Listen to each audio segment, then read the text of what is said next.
जिसने स्वयं को खोने का भाव उत्पन्न कर लिया हो, स्वयं को परमात्मा में विलय करने का भाव उत्पन्न कर लिया है, वो प्रत्येक व्यक्ति नागा बन सकता है। नागा सन्यासी का तप जो है बहुत कठिन है।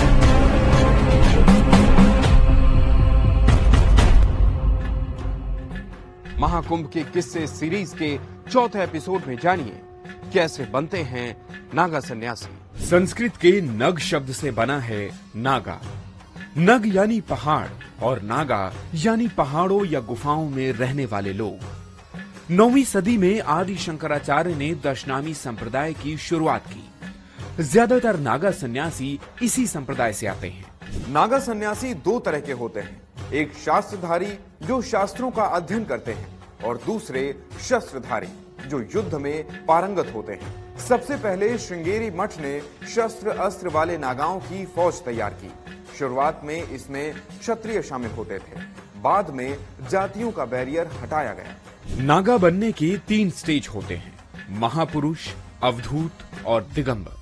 आमतौर पर 17 से 19 साल की उम्र में नागा दीक्षा दी जाती है। पूर्ण अस्तित्व के त्याग को ही नागा होना कहते हैं। नागा का मतलब सिर्फ नंगा होना नहीं है। नागा बनने के पूर्व आपको पूरी तौर पर झकझोर दिया जाता है। जब उसका प्रैक्टिकल लाइफ का, प्रायोगिक जीवन का, सामाजिक जीवन का एक डेटा निकल करके आ जाता है कि इसने कभी कोई अपराध नहीं किया है, तब जाकर के उसको स्वीकारोक्ति मिलती है कि उसे अखाड़ा स्वीकार करे, उसे गुरु स्वीकार करे। इसके बाद उस व्यक्ति को किसी अखाड़े में रहकर 2-3 साल सेवा करनी होती है।